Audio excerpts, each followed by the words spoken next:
खुलुमबाय रायजोफोर गिबिसिनथाराव बिथांखिब्ल इउटुब चेनेलनिफ्राय रायजो राजा बयनिसिमबो बेलासि समनि गोजोननाय बावहरनाय जाबाय जायफ्रा सानफ्रोमबो खौरां खोनासंनो मोजां मोनो नोंथांमोननि थाखाय आं माखासे भिडिअसफोरखौहाय लानानै फैबावबाय स' रायजोफोर जों दिनैहाय गिबिसिनथारावहायनो जोङो बिपिएफनि सीएम हाग्रामा महिलारि बिथांनि सायावनो जों सावरायलायगोन बे समाव नोंथांमोना खोनासं हाग्रामा महिलारिया मा बुंदों एसटिनि बेलायाव आरो बै जे बड'लेण्ड इउनिभारसिटियावहाय रेजिस्टारेड जाखानाय बिथांमोननि सायावहाय मा बुंदों नोंथांमोना खोनासंब्लानो जाबाय।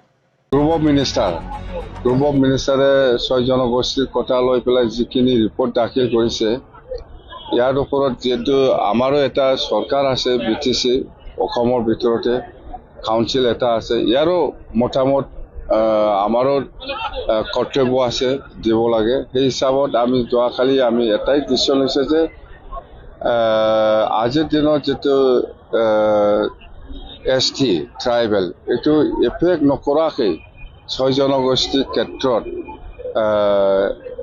ট্ৰাইবেলটো ভি দে না ফি দে ইয়াৰ আমাৰ কোনো আপত্তি নাই কিন্তু প্ৰেজেন্ট ট্ৰাইবেলটো একো নষ্ট হ'ব নালাগে এই লাইনত আমি ৰিকমেণ্ডেশ্যন দিছো বিটিচি পৰা আকৌ আৰু ইয়াত মানে আৰু আমি স্পেচিয়েলি আমি বিচাৰিছো যে বিটিচি ক্ষেত্ৰত মানে দুটা ভাগত এসটি থাকিব নালাগে হলে এটাই হ'ব লাগিব ভি হলে ভি ফি হলে ফি ওটা সেই লাইনত আমি আলোচনাটো হৈছে আৰু এনেকৈ আমি বিটিচি পৰা ৰিকমেণ্ডেশ্যনটো দিব হেতু কথা যেটো গ্ৰুপ অফ মিনিষ্টাৰক আমাৰ কাউন্সিল হিচাপে এটা অপিনিয়নটো দিব লাগে এই হিচাপত আমি যোৱাকালি আলোচনা কৰি পেলাই অপিনিয়ন এটা কাউন্সিলৰ পৰা দিব ओरैबायदिखा गनायजाथावबो नंखाया रायजोफोर बिपिएफनि सीएमआ सानखादों जानो हागौ एसटिखौहाय होनो थाखाय बियो गोसो दंखायो हयथ' बिथाङा एसटिनि बाथ्राखौहाय मोजाङैबो बुजिखाया ओरैनो सा साज्रांज्रां बिथाङा एसटि होनायनि बाथ्रा बुंगासिनो दङ दा बे एसटिखौहाय एसटि भेलि नङा एसटि फि नङा एसटि एच नङा बिनि थाखायब्ला गासैबो समानसो जानांगौ माबायदि एम्फौ जानाय खर'नि मानसि सीएम जाखो बिलाय बुंलाय रायजोफोर नोंथांमोनाबो सानदोब्रा माबायदि सीएम जाखो इसिबां खर' गाज्रि सीएम दिनै हाइकर्टआवहाय नांगासिनो दङ एसटिनि थाखाय इउपिपिएल पार्टिनि सानै साथामसो दैदेनगिरि लिडारफ्रा एमपिफ्रा हाइकर्टआवहाय नांगासिनो दङ पार्लामेन्टआवहाय जुजिलायगासिनो दङ नाथाय ओरै फारसे खर' गाज्रि सीएमआ एसटिया समान जानांगौ होनबा बायगासिनो दङ ससियेल मिडियायावहाय बेबायदि मानसिखौ माथो खालामनांगौ दे होनसाय बिसोरबायदि सीएम थानायनि थाखायनो जोंनि बर'आ ओरैबायदि गोग्लैसोखाबाय बर' हारिखौहाय गाग्लिनो थाखाय बैसोरबो खाबु मोनखाबाय माबायदि जाखो जोंनि बर' हारियालाय ओरैबायदि आसरित ना नोंथांमोनाबो सानदो रायजो राजा नोंथांमोन माबे सीएमखौ दोननानै जोङो दिनै फस्थायनांखो नै दिनैहाय जोङो नुनो मोनदों श्रीमन्त शंकरदेवनि नामावहाय गुवाहाटीनि यानिकि आसामनि chief minister doctor Himanta Biswa शर्माया बारग' एक्स बिएलटि फोरनोहाय 2 लाख करि अनसुंथाइ होदों नाथाय बे खामानिखौहाय थांनाय 5 बोसोर सरकारा मावबोदों दा बिथांमोननि मावनानै होबोनायनि थाखायनो बिसोरो दिनैनि समावहाय बेबायदि मोनफैनाय जोङो नुनो मोनदों रायजोफोर अब्ला बै सनितपुर बिश्वनाथ गहपुरखौहाय सोर सोआमोन सनितपुर बिश्वनाथ गहपुरखौहाय इउपिपिएल सरकारासो सोदोंमोन ना सोआखैमोन दिनै बिनिनो क्रेडिट लानोहाय हाग्रामानि सापर्टार्सफ्रा दिनैनि समावहाय बेखौनो लानानै दुगा जानायखौ जों नुदों रायजो राजा नोंथांमोन इउपिपिएल पार्टिया बर' हारिखौहाय वर्ल्ड रेकर्ड खालामनोबो नागिरदोंमोन नभेम्बर समावहाय नाथाय गैया बे जाफुङाखिसै अब्ला बर' हारिखौहाय हाग्रामा महिलारिया मोजां मोनदों नामा आंथ' साननो बिथाङा बर'खौ मोजां मोनाखै बर' हारिखौहाय नायनोनो हायाखै हाग्रामा महिलारिया बिनि थाखायनो बियो दिनैनि समावहाय बै क'क्राझार इउनिभारसिटिनि बड'लेण्ड इउनिभारसिटिनि रेजिस्टारेड बेफोरखौहाय गासैखौबो एरख'जोबनायनि बाथ्रा बुंदों नोंथांमोनाथ' नुदों दा ससियेल मिडियायाव नंखाय नंदोंब्ला खोनासं हाग्रामा महिलारिया मा बुंदों।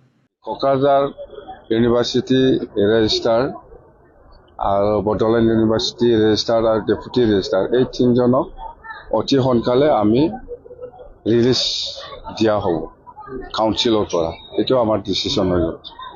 বডলেণ্ড ইউনিভাৰ্চিটিৰ পৰা ৰেজিষ্ট্ৰাৰ আৰু ডেপুটি ৰেজিষ্ট্ৰাৰ আৰু ক'ক্ৰাঝাৰ ইউনিভাৰ্চিটিৰ পৰা ৰেজিষ্ট্ৰাৰ এই তিনিজনক ইনভলভমেণ্ট ইহঁতৰ অৰ্ডাৰতে হৈছে বুলি আমি গম পাওঁ। সেইকাৰণে আমাৰ কাউন্সিলৰ পৰা ইহঁতক যোৱাকালি বিদায় দিব লাগে বুলি ডিচিশ্যন লোৱা হৈছে। এই তিনিটাটো মেজৰ। बिथांनि गोसोआ ओरैबायदि मैला जाबाय बर' हारिनि थाखाय दै। बियो हयथ' सानदों जानो हागौ बिसोरनि जायगायावहाय राजबंशीफोरखौ नङाब्ला बिहारिफोरखौ नङाब्ला मुस्लिमफोरखौ लाबोनानैहाय बेयावहाय लिडार फसंफैनोसो सानदों जानो हागौ। नाथाय आं बेखौनो कुइसन खालामनो सानदों जोंनि बर' हारिनि बर' फरायसाफोरनावहाय जुदि बे इउनिभार्सिटिनि रेजिस्ट्रारफोरखौहाय एरख'मारोब्ला बडलेण्ड इउनिभार्सिटिनि रेजिस्ट्रारखौ एरख'मारोब्ला अब्ला फरायसा आफादा मा बुंनो सानदों बिनि बेलायावहाय बे नोंथांमोननि सायावसै। रायजोफोर जोंनि बर' हारिनि CM हाग्रामा महिलारि बायदि सासे उदायथारै लिडार थानायनि थाखायनो बर'आ गोबांथार अलखदाव गोग्लैबाय। दिनै पार्लामेन्टआवहाय जुजिगासिनो दङ UPPL नि मानसिफ्रा आरो दैदेनगिरि मानसिफ्रा। नाथाय BPF पार्टिनि MCLA CM फ्रा मा खालामदों लाइमुथि बायदि हालामावहाय हादानावहाय हाजार हाजार हा बायगासिनो दङ। सोरखौ बुंदों आङो? जेम्स मुसाहारिखौ। मिथिबाय दा? जेम्स मुसाहारिमोन बायदिया लाख लाख थाखानि लाइमुथि हालामजोंहाय हा बायगासिनो दङ। ससियेल मिडियायाव ओंखाराखै। होमब्ला नायदो रायजोफोर BPF नि मानसिया मा खामानि मावो। BPF नि मानसिया रायजोखौहाय नायग्रा नङा। बिसोरो गाव गावनि उदैखौ गावनि जाथि खुरमाखौहाय फिसिग्रासो। बै जायफ्रा 2 लाख मोनदोंना बिसोरो BPF सरकारा दासिमहालागै सिगांनिफ्रायनो थानायमोनब्ला नै दासिमबो मोनामोन, थाइसेबो मोनामोन बिसोरो। बेखौ क्लियार बुंनो हाखायो आङो। आरो बेल' नङा NDB मुंख्लंफोरनि दङ माब्ला होयो आरो रन्जन दैमारि सारखौ माब्ला बख'यो BPF पार्टिनि मा होनना बुङो बिक्रम दैमारिया माब्लानि समाव खुगा बेखेवो नायनोसै। खोनासंदो रायजोफोर नेनानै था। बिक्रम दैमारिया NDB नि थाखाय रन्जन दैमारि सारखौ बख'यैनि थाखाय BPF खौ अनसायदोंमोन दा, UPPL खौहाय नेवसिगारदोंमोन दा। बे समाव बिक्रम दैमारिखौहाय आङो NDB नि फाउन्डार रन्जन दैमारि सारा गवागौमानि आं बेखौ बखिबाय थागोन। मिथिबाय दा रायजोफोर? नोंथांमोना मा साननो सानबाय था।